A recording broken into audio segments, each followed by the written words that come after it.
Welcome to another episode of Play Talks. I'm beyond excited to have this person that I've been following for years. And not only following, but every time I read her posts, I get a smile on my face and I just feel so happy to resonate with someone who really understands my feelings. So today we have with us Leah McDermott. Leah has been doing lots of work, not only in her resources, courses, products, and schools, but informing others. And more than informing, I would say questioning and having people rethink their structure minds and think about the why behind the things that we do. So we're here to rethink education, to talk about how education should look like. But let's start with you, Leah. Tell us a little bit about yourself. Why did you start with your project, and what is your project about? So tell us a little bit. Sure. So hi, guys. I am a mom of three. First of all, I have three boys. I was actually homeschooled as a child, but back when it was something that a lot of people didn't do. It was more out of necessity. We lived overseas. We lived in Panama when I was a child. The school resources were very minimal. I was labeled as a gifted child, so I was bored in the classroom, and the answer to that was give her more work, which my parents didn't agree with. So in the 80s, they decided, let's try this homeschooling thing, and it was very brave of them to do, but it very, very much mimicked school at home. So we had a classroom and we had a curriculum and textbooks and red pens and markers and posters on the walls. So it was actually just like harder, more advanced, because my mom knew how much she could push me. So it was still a different experience of being homeschooled, but very, very rigid structure. And I still have now, I'm noticing a lot of those like educational traumas and wounds from perfectionism and performance, which we can get into later. But anyway, I decided to be a teacher as my career. So I went to school and I got my teaching degree, and then I kept going to school and I got 2 master's degrees. And I started teaching. And my first big aha moment came when I was originally, my first assignment as a teacher was in kindergarten. So all of the kids were 5 and 6 years old. They were curious. They believed in magic. They were creative. They had questions. They couldn't wait to share things with you. They wanted to do everything. And then I got transferred from kindergarten to 5th grade. The district changed everything up, moved me to a 5th grade classroom. And immediately on day 1, I realized that something was wrong with the system, because all of these kids that just 5 years before were creative and curious, all of a sudden you could literally see the light gone from their eyes. They didn't want to be there. They didn't want to read. They didn't want to write. They thought they were bad at things. They truly believed they were bad at math and bad at art. And they just weren't human anymore in the same sense as they were just 5 years ago. And I was like, whoa, what have we done to them? This isn't what I wanted to do. And so I taught for a few more years. And then I got pregnant with my oldest son, who will be 14 this year. And that was my second big realization. I knew I would never put my child in that system and do that to him. Therefore, I could no longer ethically be part of that system that I knew was harming people. So I left the classroom and I just stayed home with him at first.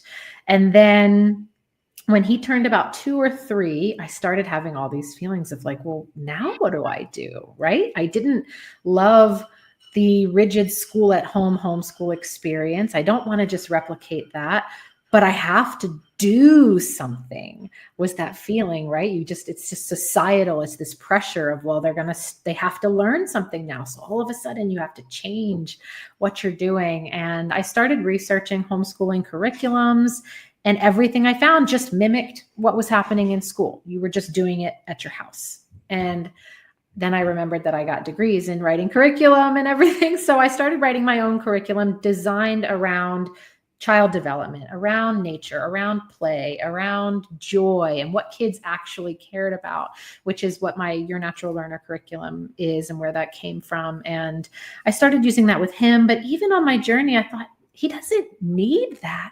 He doesn't need it. He just needs the world. He needs books. He needs a guide. He needs he needs me on the side to answer his questions, to be there for him.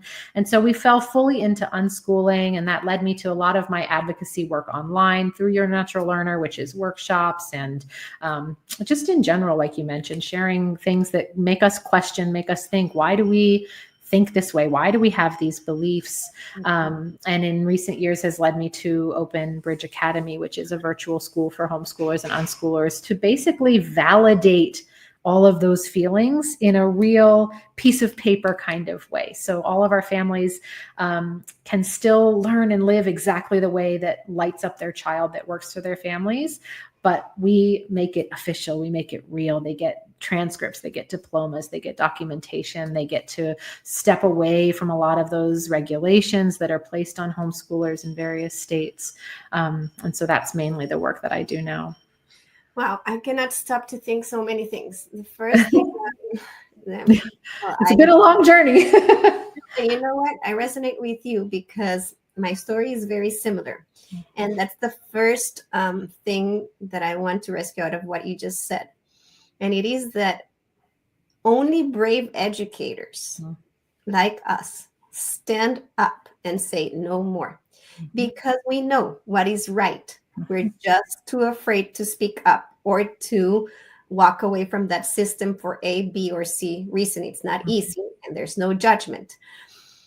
And this will go towards my first topic of conversation. The second thing that I can rescue out of this is, isn't it interesting that motherhood was that I cannot do it? Because the same thing happened to me. Like, I had always been thinking there's something wrong.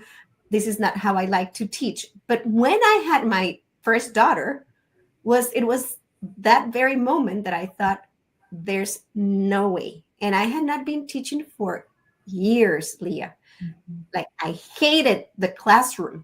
I realized years later that it's not the classroom that I hated, but it was the system that was trapping me from being who I really wanted to be. So it was with my firstborn that I also took this big step of, this is not it. Yep. We have to walk away from this system. And the third thing that I want to rescue out of what you just said, I think you're the first adult in the field that I speak to that has been homeschooled. And you know, the parents did the best they could. I mean, they walked away bravely from that system, and they were not educators, and they just had to figure it out, and they did, and it was awesome. And they did something good because you wanted to become a teacher. So like, something down the road was done well, right? But it is incredible to see someone who's coming from that background of homeschooling wanting to do something different. And this is me talking to you now, because we're in the same boat. So we're just going to have this rich conversation about why only homeschool and unschool communities get to have high quality education. Why are these communities, and COVID gave us like another view, because we're not as weird anymore, and we're not as different anymore, because parents faced the reality and faced the amount of workload and unnecessary workload and crap that their kids were doing at school. So they had that realization back then. But why do we need to speak about homeschoolers, or why do we need to speak about unschoolers? And why is this system not changing? Because it's not about the unschooling, it's not about the homeschoolers, it's about a system shifting to meet the needs of learners. And I know that we are trying very hard to rethink education and to make things different. And we might not be able to change the whole system, but we can start making our own. And that's what we've been doing. But the more we speak up, the more it will change. Now, let's start this first topic of conversation, Leah, about society and beliefs. And I like to say that people who, because I was there, I was part of this is how it looks like, this is how teaching looks like, until I started asking myself, why? And then I realized what I learned about child development has nothing to do with what I'm teaching. So why school And is school the problem? Because Mm. I don't think school is the problem. I think that the system is the problem, that the system, of course, has been rolling for years after the Industrial Revolution. Mhm. But Mhm. it's not school that's the problem. And we've been addressing everything towards school Yep. instead of thinking, how can we make school different? Because we have parents still thinking about how am I going to get into Stanford and Harvard and here and there. And those Stanford and Harvards cannot even make a decision once they get there. I always share my story. I was this perfect student that the system absorbed, super organized, color coded. I mean, the perfect student for the system. Whoop, it absorbed me, and I love to study and I love to learn. And when it came for me to pursue my dreams and go to Columbia University, and I took the GRE, I scored like 500 or like super bad grade because I didn't know how to think, because I Mhm. had memorizing information for years, and all these 21st century skills were not inside me. Yeah. And I still got in. I don't know how. And it was a great opportunity to develop all those skills. But why do I have to develop all those skills when I get to that good college, right? And After. why do we think about that good school or that good preschool and start thinking about that Stanford when you Mhm. are at that preschool and at that school? And why can't we, if we know that this is right, why are people so afraid? So I just threw a lot of information your Yeah, it's a lot of topics. Yeah. for me, the biggest part is how can we rethink our beliefs around what school should look like? Because there's enough information. Back in the days, there was no social media, there was very little information, but now we know, and we know that children are being hurt by the Yeah. Oh, school yeah. system. Yeah, that's the truth. So let's start by that. Yeah. So there's a couple things I want to mention there. I want to first, well, you mentioned why do we have these beliefs, and they're not even beliefs so much as traumas, which I think we can get. That's why they cut so deep. It's trauma. We are all traumatized by the experience, which I would like to talk about. But I think the most important thing that we understand here is that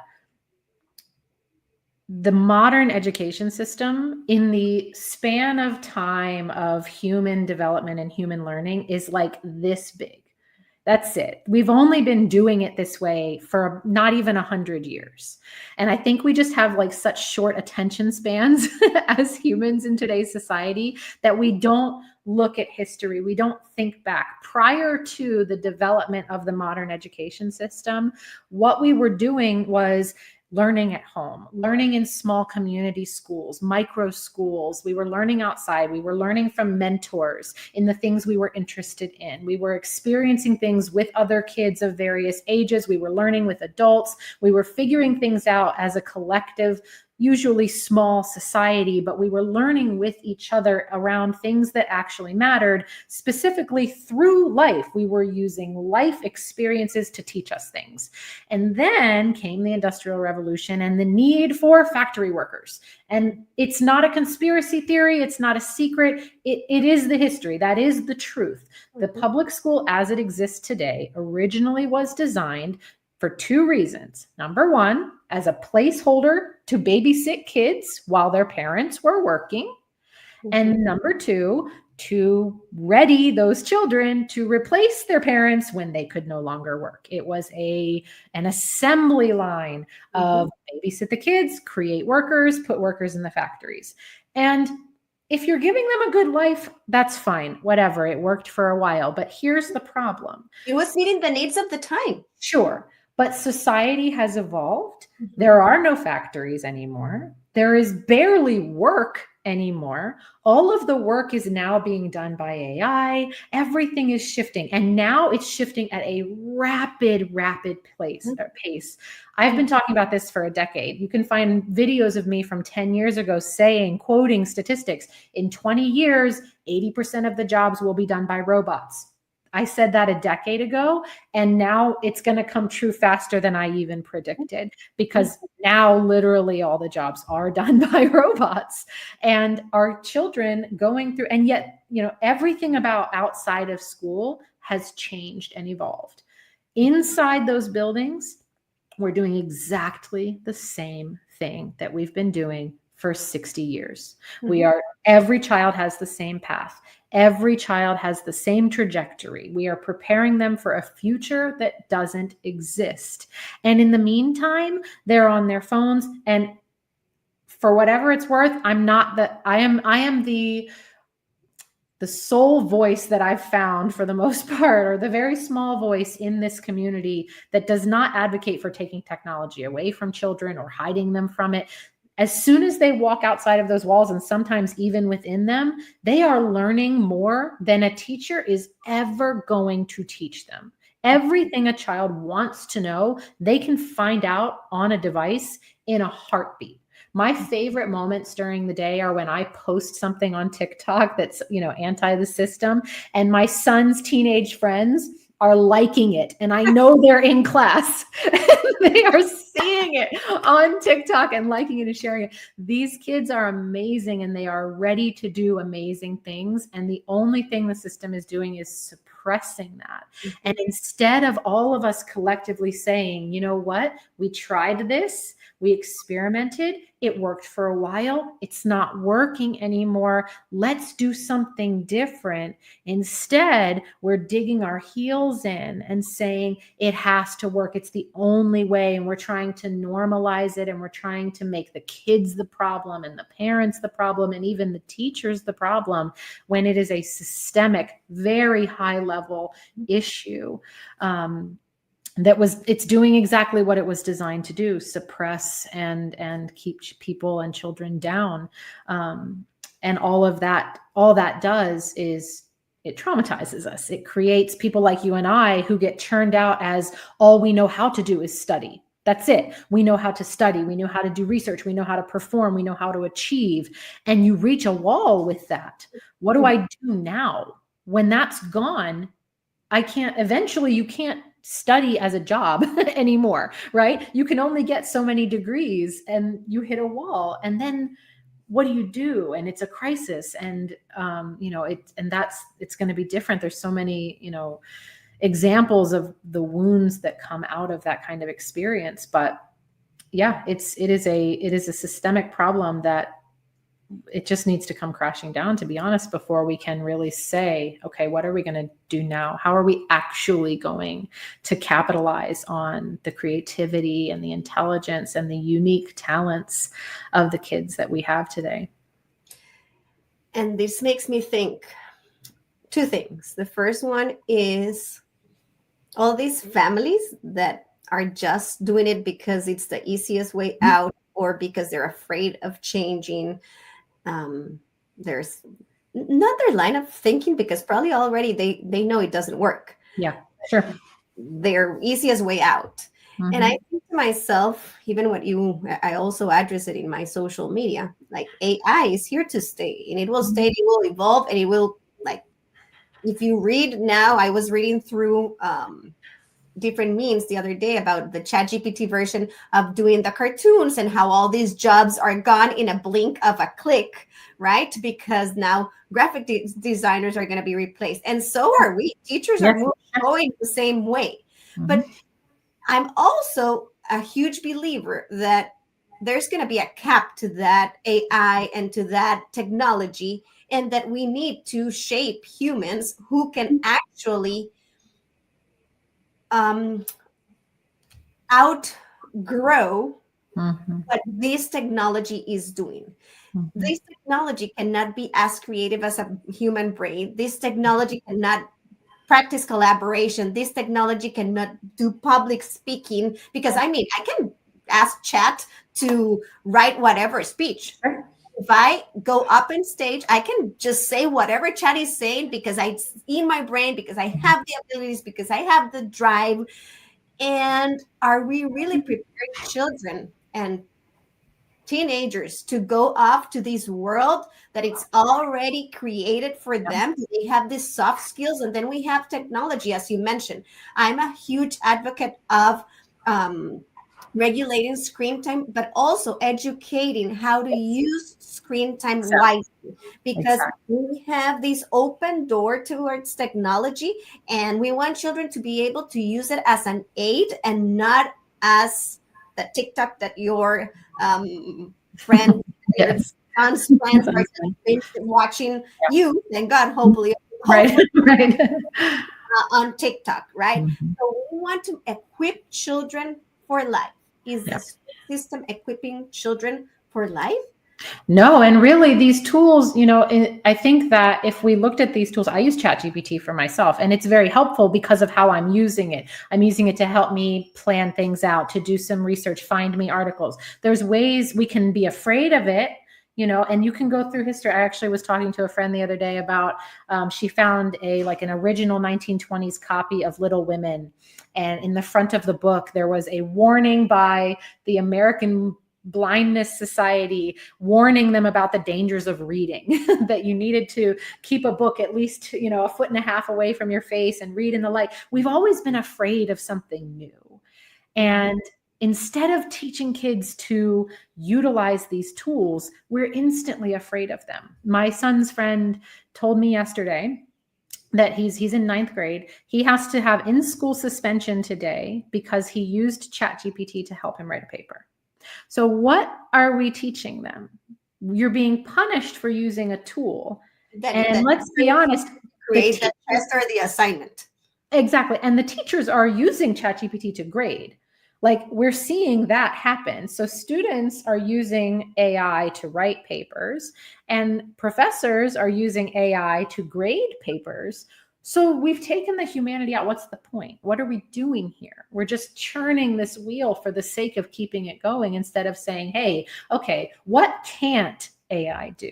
Like you said, It can't communicate. It can't share ideas. It can't be creative.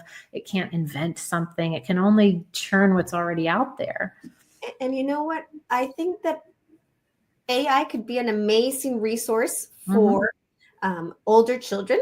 Yes. I think that it will help educators, 21st century educators, teach. Yes. Because I believe that it's not, people might think these women are just saying that they don't need to read or write anymore. And no, they do. Of course, they need to read and write. And of course, they need to be able to write an essay. I don't know when are they going to write an essay, but they need to be able to communicate and express their beliefs in a way that I can convince someone, or that I can pursue whatever dream I want, because it's a basic skill that we need as humans, right?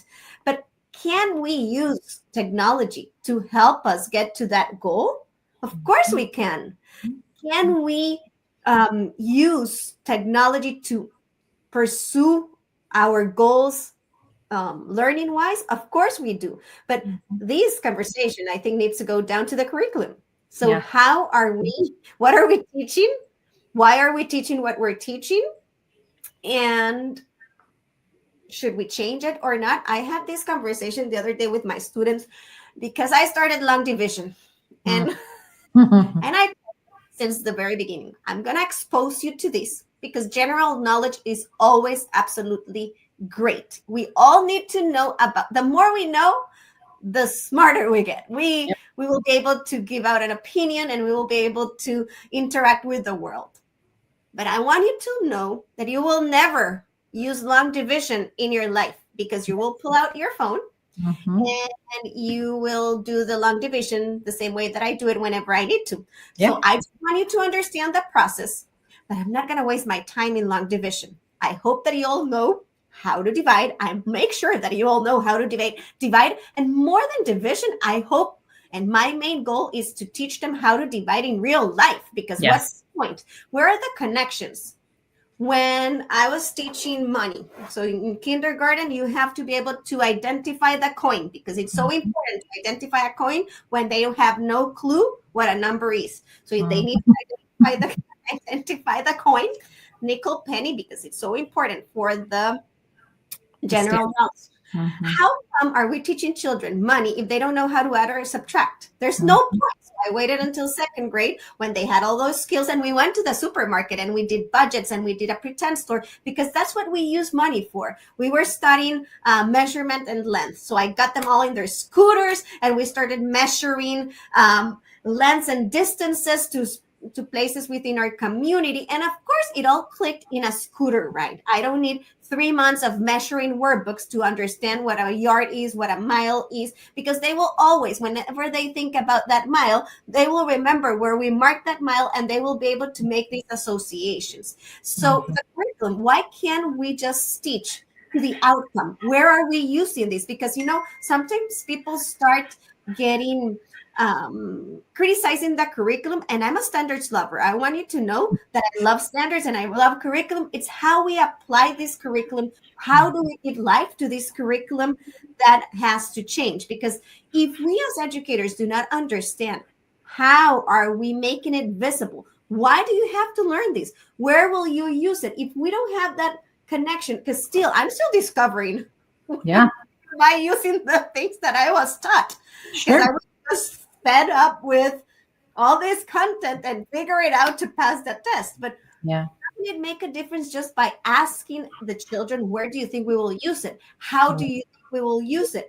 I'm about to open a school, so I was doing like the measurements in the floor plan, and the students immediately came to me and they call me Kuka. Kuka, what are you doing? I'm like, this is our surprise. Can we help you? And I'm like, of course, this is the perfect math assignment. Yes. They all their knowledge of perimeter and area into practice, because this is when you use it. So this mindset of preparing children for life without giving them life, where does it come from? Yeah, I don't have an answer to that one. I mean, I have plenty of other very similar examples. I'm thinking of specifically one of my sons recently, it was like a couple months ago. He came to me and he was really upset because he had been out playing with some friends who all go to public school. And he was like, Mom, I'm dumb. And I was like, what do you mean you're dumb? And he's like, I don't know what fractions are. So his friends must have been talking about fraction homework. And I was like, what do you mean you don't know what fractions are? Of course you do. And he was like, I don't know what that is. How have you never taught me what a fraction was? And so I pulled out my piece of paper and I wrote down a couple of examples of fractions. I was like, well, these are fractions. And he goes, oh, you mean like when we're cooking or when something's on sale and he had all of these, he had just never seen it on a workbook page or known what they were called. And yet he had all of the skills because he'd applied it. He'd only ever experienced it in actual real life. And, when I was a 5th grade teacher, which is where I spent most of my time then in the classroom, we would go through math. And it would be just a slog, right? And we would do the same thing. Long division just kind of triggered this memory for me. We'd be doing the same thing over and over, like hundreds of examples of long division. And even for the kids who finally figured out the process, when you got to the end of the chapter and there were word problems, they could never understand the life application of it. So more than understanding how to solve the problem, we never taught them how to see the problem in the world.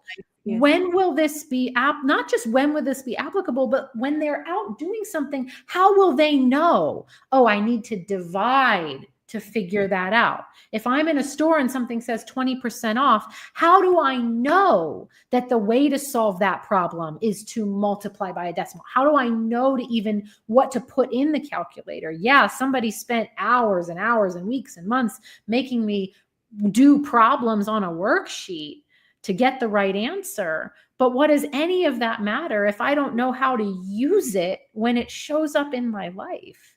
And, you brought it up so perfectly. Like, we could drill all of these things in, or we could wait until an opportunity presents itself where they have the question, because then they have, motivation is 100% of 98% of learning. When we want to know something and we figure it out, the learning sticks.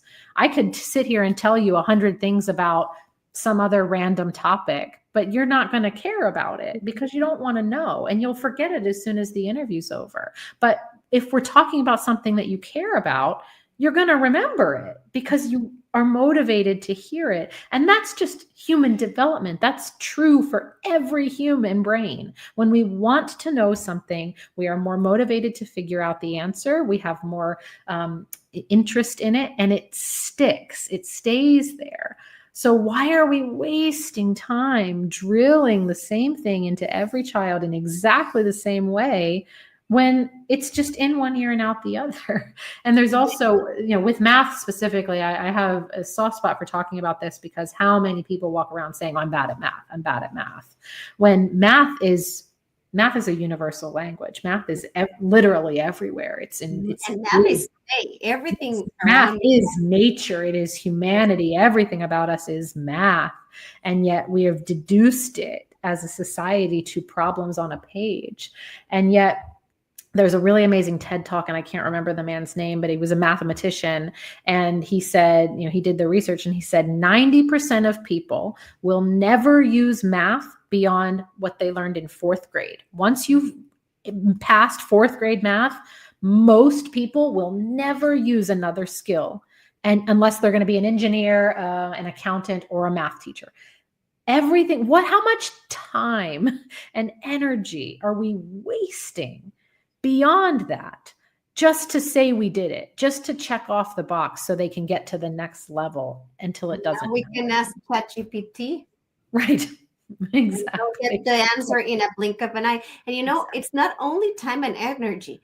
We're wasting childhood. Yes. We are wasting, and it's even worse today. I was speaking to the kids in the garage, and we were talking about growth mindset and things that we were not good at, and we were having all this conversation, and we were talking about how to nurture our brain and how it is so important. It's not about me telling them about sleep or brain food. It's about us making right decisions because it's science. Science proves all of these things. So one of them asked, so how was it when you were growing up? And I'm like, it was way easier because I didn't have access to the screens that you guys have access to right now. So I didn't have to practice that much of self-control back in time. Right. Now you really need to understand, because you're prisoners in the morning in a school system, not with me, but children are prisoners in the morning to a school system, and they're prisoners in the rest of the day to screens. So these children are not playing at all. They're not enjoying life at all. And I think that's what we all unschoolers and homeschoolers have in common. We really want to protect not only the education, but childhood overall. We want our children to be children. We want our children to enjoy the beauty of these years. We want children to, sometimes they say that we're in this bubble, and I love the bubble. My children do not need to go out to experience all this cruelty to just learn that it exists. They will face all these moments, and I hope that I equip them with the right tools to face problems and uncomfortable situations. But what is the cost? And is school failing children? Of course, school is failing children. Of course, school is failing children, and not only children with special needs. Those are fried by the system. That's a different conversation. They are screwed, and there's no way around because they will never adapt to that system. So they are just set to cry, suffer, and fail because that's their label. But it fails the rest of the children too. Everyone. It's failing everyone. It fails the educators, these poor teachers, because it's not their fault. They're just trying to meet the standards, meet the grades to have that score. They're trying to get their work done, and they're over it. They hate it. The majority of teachers hate what they do.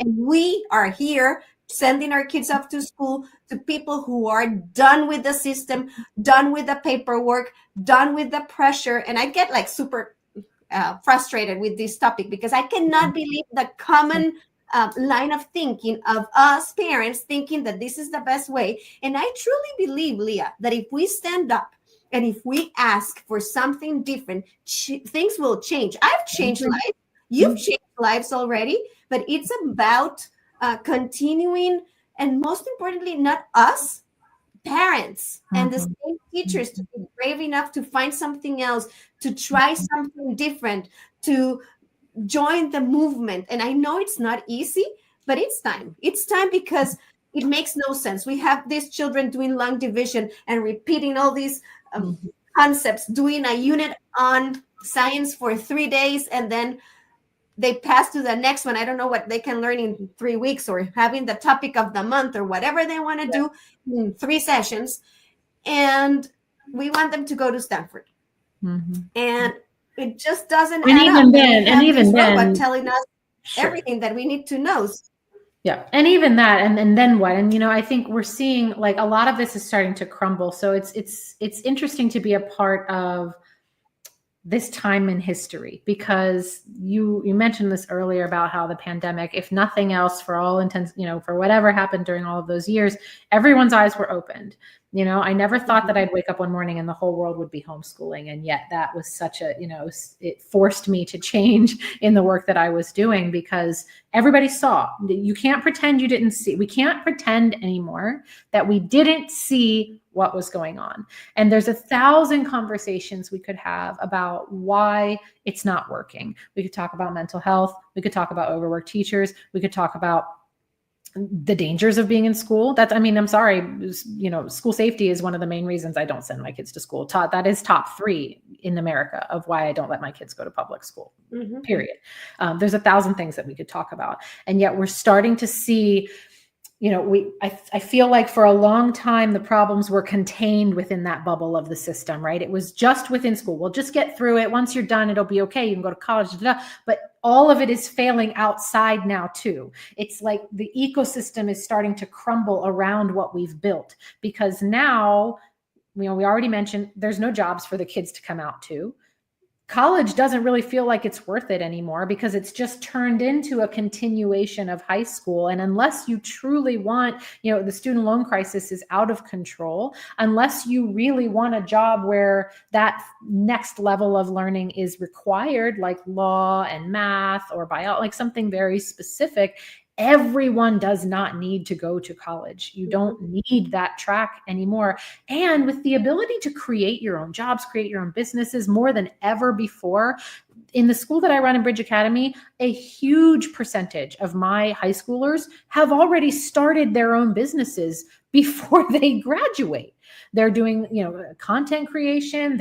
They've made and sold something. And, you mentioned, I forget why you mentioned it, but it triggered it for me that, homeschoolers have this, that we're looked down upon sometimes. And I do think the view is changing, but that we're this protected bubble. But ironically, what you will find over and over again, and the statistics and research back this up, homeschooled kids know what they want out of life, because they haven't been forced down this similar trajectory of everyone else. They haven't been made to be like everyone else. We all have unique talents and interests and passions and areas that are not our strongest. And this idea that we just need to push everyone down the same path is ridiculous. You don't become an expert in everything. I don't care if my doctor knows everything about gardening. I want them to know everything about how to help me with whatever's going on in my body. My best friend is one of the smartest people I know. She's a foreign language expert. She speaks in the realm of literacy. This morning, she told me, how could it be humid when it's not hot outside? And I was like, okay, see, these moments help me because you should know that. You should know that humidity has nothing to do with heat, but you're one of the smartest people I know. And it's just, when we don't force everyone down the same path, we allow them, we gift them the opportunity to lean into their skills, to lean into their talents. And then they enter adulthood knowing what they're good at, knowing what they're passionate about, which only helps them create the jobs or the trajectory that they want. In the last few years, colleges have had more undeclared majors than ever before, because we're still forcing kids towards college, and yet none of them know what they want. We haven't helped them find that out. They all say we don't know. And that's the irony of it, is that, we pull these kids out of that system and we're looked down upon, yet they rise to the top at the end because they know who they are. And you know what, Leah, I think that there's a difference between when you started homeschooling and I started homeschooling and people who want to homeschool. And by all means, I'm not telling everyone to homeschool. Sure. I'm just inviting people to choose the right education, meaning on school, homeschool, micro school, school system, if it adapts to the right kind of education. I'm just pushing Yes. just parents and think about it. correct. Just pay attention. Just pay attention, open your eyes, be honest, and heal your own crap so that you can not be triggered by what's happening with your child. And there are resources. Mm-hmm. There are so many resources, so many great educators like us who have created amazing content, courses. I have a membership with thousands of activities that I've used with my students per age ranges so that you can choose and match. You have your curriculum, you have your resources, because our brains never stop. And it's not just us. There's so many people who are walking towards this type of education, that having access to this information is gold. I asked the other day, my cousin was like, well, I want something different, but I would never be able to homeschool. And I just told her, so stop complaining, hire a teacher, get a good curriculum, and do it, because it's just about you letting go of fear. If you really want to do it, you can do it, because the options are there. You don't need to teach your daughter. You don't need to have a school like I do. I have a micro school because that's what I love doing and I enjoy it. It's play for me. But if you want the right type of education, you have access to that right type of education.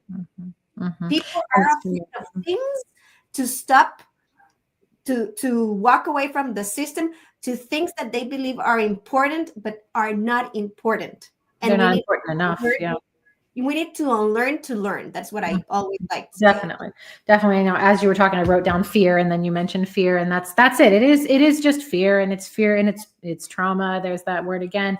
But here's the thing that I always tell parents, you know, if you are thinking about, you know that it should be different for your child. Okay. If you're in this place where your child's in school and you know it isn't working, and yet your fear is preventing you from doing something else, I want you to recognize how privileged you are, that you have the ability to say no, because I work with parents every day who bringing their child out of that system is life or death. Literally, it is dangerous for their child to continue to exist in that, whether that is emotionally, mentally, physically, whatever. Every single day, I talk to a parent whose child's life in some way is in danger by continuing to stay in the system. And I have seen single mothers, grandparents, I have seen people who didn't believe that they could make it work find a way because it mattered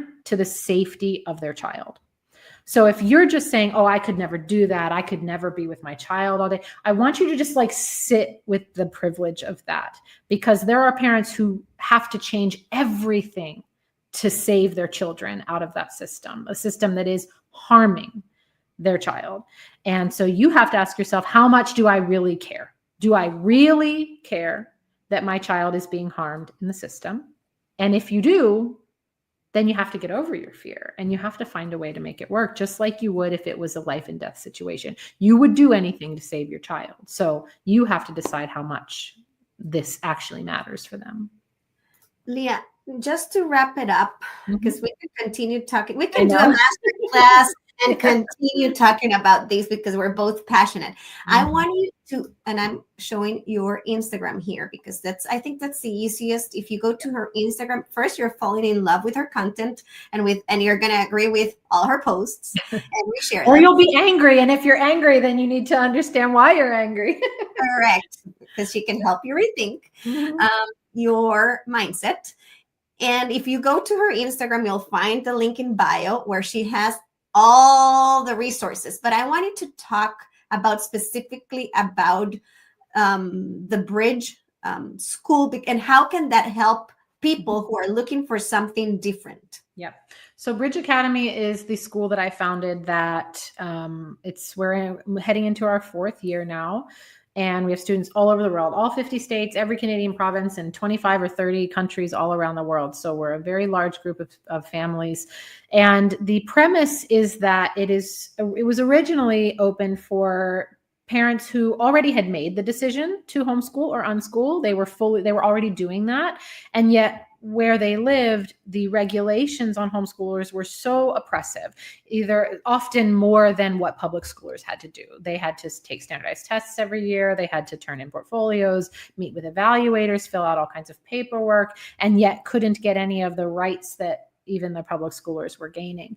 So originally I started Bridge Academy for that purpose, to provide a bridge for those families who wanted that freedom and flexibility to homeschool or unschool or learn in whatever way worked best for their families, however you want to label it, learn with their kids and not have to worry about the legal regulations of it. And that's still primarily the purpose. But as we've evolved over the last couple of years, we've seen lots of families coming in, families with children who are neurodiverse or have learning disabilities, who the school, like you said, no matter what, a school is going to leave your child behind if they are neurodiverse. And that's only going to get worse as the system continues to crumble in on itself.